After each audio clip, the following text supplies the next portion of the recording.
Hello everyone, welcome back to my channel. இன்னைக்கு நம்ம சேனல்ல வந்து சிக்கன் ஷவர்மா ரெசிபி பார்க்க போறோம். சிக்கன் ஷவர்மா வந்துட்டு நம்ம ஊர்ல ஒரு மாதிரி பண்ணுவாங்க, வெளிநாடுகள்ல ஒரு மாதிரி பண்ணுவாங்க. இது வந்து ஒரு யூனிவர்சல் டிஷ்ஷாவே இருக்கு. ஸோ இது வந்து நம்மளுக்கு தகுந்த மாதிரி நமக்கு பிடிச்ச மேரினேஷன் ஐட்டம்ஸை நம்ம மாத்திக்கலாம். பட் இன் ஜென்ரல் வந்து இது வந்து ஒரு ரேப்பு. அதை வந்து ஈஸியா வீட்ல எப்படி பண்றது அப்படின்னு தான் நம்ம இன்னைக்கு பார்க்க போறோம். ஸோ இந்த ரெசிபிக்கு நான் மெயினா வந்துட்டு இன்னைக்கு சிக்கன் பிரஸ்ட்ஸ் வந்து வாங்கி வச்சிருக்கேன். அதாவது போன்லெஸ் மீட் வேணும். உங்களுக்கு தை கூட வந்து போன்லெஸ் தைஸா கிடைச்சதுன்னா அதுல கூட நீங்க பண்ணிக்கலாம். தைஸ் வந்து இன்னுமே கொஞ்சம் வந்து அந்த ரப்பரியா இல்லாம இருக்கும். ஸோ இதை எடுத்து ஃபர்ஸ்ட் நம்ம மேரினேட் பண்ணிக்கலாம். ஃபர்ஸ்ட் சிக்கனை வாஷ் பண்ணி நான் எடுத்துட்டு வந்துடுறேன். இப்போ சிக்கன் வந்து திக்னஸ் அதிகமா இருந்தது அப்படின்னா இந்த மாதிரி ரெண்டா நடுவுல வந்து கட் பண்ணி எடுத்துக்கோங்க. நான் இப்போ இதை நடுவுல ரெண்டா கட் பண்ணியா எடுத்திருக்கேன். இப்போ 1 டேபிள் ஸ்பூன் அளவுக்கு மிளகாய் தூள் சேர்த்துக்கிறேன்.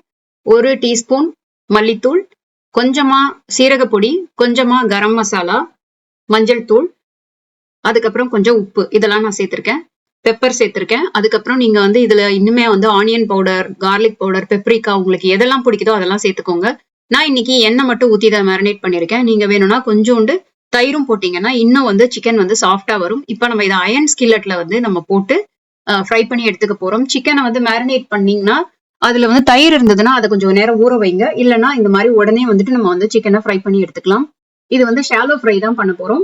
அயன் ஸ்கில்லட்ல பண்றதுதான் வந்து அதோட டேஸ்டே. அதனால அயன் ஸ்கில்லட்ல வச்சு நம்ம பண்ணிட்டு இருக்கோம். இப்போ நான் வந்து முட்டைக்கோசையும் கேரட்டையும் இந்த மாதிரி தின் ஸ்லைசஸா கட் பண்ணி வச்சிருக்கேன். இந்த ரேப்ல இதுவும் வைக்கணும். சோ இப்ப நம்ம சிக்கனை திருப்பி போட்டுக்கலாம். திருப்பி போட்டு 2 சைடும் நல்லா வேக வச்சிடலாம். ஞாபகம் இருக்கட்டும், நல்லா வந்து தின்னா ஸ்லைஸ் பண்ணியிருக்கேன். அப்போதான் சிக்கனை வந்து டக்குன்னு வந்துட்டு வேக வைக்க முடியும். அண்ட் இது வந்து ரொம்ப நேரம் விட்டா ட்ரை ஆயிரும். சோ இப்ப எப்படி போட்டோம்னா சாஃப்டா இருக்கும். சோ இப்ப நல்லா குக் ஆயிடுச்சு. எடுத்து வச்சுட்டு இப்போ நம்ம நான் கட் பண்ணி வச்சிருக்க வெஜிடபிள்ஸை வந்து கொஞ்சமா ஆயில் சேர்த்து லைட்டா சாட்டே பண்ணிக்க போறேன். ஆக்சுவலா பாத்தீங்கன்னா இந்த ரேப்ல அப்படியே குக் பண்ணாம தான் போடுவாங்க. எனக்கு முட்டைக்கோசை குக் பண்ணாம சாப்பிட பிடிக்காது. அதனால நான் வந்து ரொம்ப லைட்டா ஒரு 30 செகண்ட்ஸ் தான் அதை நான் போட்டிருக்கேன் பாருங்க. அடுத்து உடனே வந்துட்டு கேரட்டை போட்டு கேரட்டையும் டக்குன்னு இது பண்ணி எடுத்துட்டேன். இப்போ நம்ம ஒரு சாஸ் ப்ரிப்பேர் பண்ணிக்கலாம். இந்த சாஸுக்கு நான் ஃபர்ஸ்ட் கார்லிக்க நல்லா வந்துட்டு துருவிக்கிட்டேன். அதுல ஒரு ஹாஃப் லெமனை வந்து நான் புழிஞ்சு விட்டுக்கிட்டேன். அதுல ஒரு 2 டேபிள் ஸ்பூன் அளவுக்கு தயிர் சேர்த்திருக்கேன். கொஞ்சமா வந்து ஹாட் சாஸ் சேர்த்துக்கலாம்.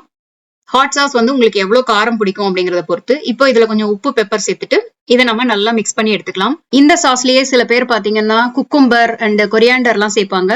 இது வந்து ஒரு யோகட் சாஸ். இப்போ நான் இன்னொரு சாஸ் ப்ரிப்பேர் பண்ணிக்க போறேன். அதுக்கு வந்து நான் வந்து மயோனீஸ் எடுத்து வச்சிருக்கேன். அதுல கொஞ்சமா வந்து mustard sauce, yellow mustard sauce, அதுக்கப்புறம் கொஞ்சமா ஹனி. இது எதுக்குன்னா இது வந்து குழந்தைங்களுக்கு ஒரு மாதிரி ஒரு ஸ்வீட் டேஸ்ட், டேங்கி டேஸ்ட் கொடுக்கும். அதுக்காக நான் இந்த சாஸ் ப்ரிப்பேர் பண்ணி வச்சிருக்கேன். ஆனா யூஸ்வலா பாத்தீங்கன்னா மேயோ அண்ட் கார்லிக் மட்டும் யூஸ் பண்ணுவாங்க இதுல. இப்போ நீங்க இந்த சிக்கனை வந்து எடுத்து எவ்வளவு தின் ஸ்லைசஸா கட் பண்ண முடியுமோ பண்ணிக்கலாம். இல்ல ஷ்ரெட் பண்ணி கூட நீங்க வந்துட்டு யூஸ் பண்ணிக்கலாம். நான் இன்னைக்கு வந்து டாட்டியாஸ் யூஸ் பண்ணியிருக்கேன், ஃப்ளோர் டாட்டியாஸ். நீங்க வந்து உங்களுக்கு பிளாட் பிரெட் பிடிக்கும்னா பிளாட் பிரெட் கூட யூஸ் பண்ணிக்கலாம். சப்பாத்தியில கூட வச்சு இந்த ரோல் பண்ணலாம். பட் இது வந்து மைதா மாவுல இருந்தா இன்னும் கொஞ்சம் டேஸ்ட் நல்லா இருக்கும். இப்போ நம்ம ஸ்டோர் பாட் தான் இது. இதை நம்ம 2 பக்கமும் போட்டு நல்லா டோஸ்ட் பண்ணி எடுத்துக்கிறோம். இப்போ நம்ம சாண்ட்விச்சை வந்துட்டு எல்லா தேவையான பொருட்கள்லாம் எடுத்து வச்சிருக்கோம். இப்போ நம்ம அதை வந்து பண்ண ஆரம்பிச்சிடலாம். இப்போ இந்த ரோலுக்கு நான் வந்து கொஞ்சமா மேயோ அண்ட் கார்லிக் கலந்த சாஸை வந்துட்டு கீழே ஸ்ப்ரெட் பண்ணிக்கிட்டேன். இப்போ ஃபர்ஸ்ட் சிக்கன் வச்சுட்டு இது மேல நான் காய் மட்டும் வச்சிருக்கேன். நீங்க இதுல வந்து உங்களுக்கு பச்சையா ஆனியன்ஸ், டொமேட்டோ எல்லாம் போடணும்னாலும் போட்டுக்கலாம். ஃபர்ஸ்ட் நான் அந்த யோகட் சாஸை கொஞ்சமா வந்து ஸ்ப்ரெட் பண்ணிக்கிறேன். அதுக்கப்புறமா அந்த ஸ்வீட் சாஸை வந்து ஆட் பண்ணிக்கிறேன். இதுல வந்து ஒரு ஸ்வீட் அண்ட் டேங்கி ஃபிளேவர் இருக்கும். சோ இதை நம்ம நல்லா 2 சைடும் மடிச்சு விட்டு ரோல் பண்ணிக்கலாம். ரோல் பண்ணிட்டு கீழே வந்து பாட்டமை சீல் பண்ற மாதிரி வந்து உள்ள மடிச்சு விட்டுட்டு இப்போ நான் வந்து ஒரு பேக்கிங் ஷீட்ல இந்த மாதிரி போட்டு அதை நான் ரேப் பண்ணிக்கிறேன். அவ்வளவுதான், செம்ம டேஸ்டியான சிக்கன் ஷவர்மா ரெசிபி. இது வந்து குழந்தைங்களுக்கும் ரொம்ப பிடிக்கும் இந்த மாதிரி நீங்க செஞ்சு கொடுத்தீங்க அப்படின்னா. அண்ட் ஆல்சோ ஈஸியான ஒரு லஞ்ச் மெனுவும் கூட இது. சிக்கனை மட்டும் மேரினேட் பண்ணி நைட்டே வச்சிட்டீங்கன்னா காலையில எழுந்திரிச்சு டக்குன்னு பண்ணிடலாம் இதை. அண்ட் மேரினேஷனுக்கு யூஸ் பண்ற ஸ்பைசஸ் வந்து உங்களோட விருப்பத்துக்கு தகுந்த மாதிரி நீங்க மாத்திக்கலாம்.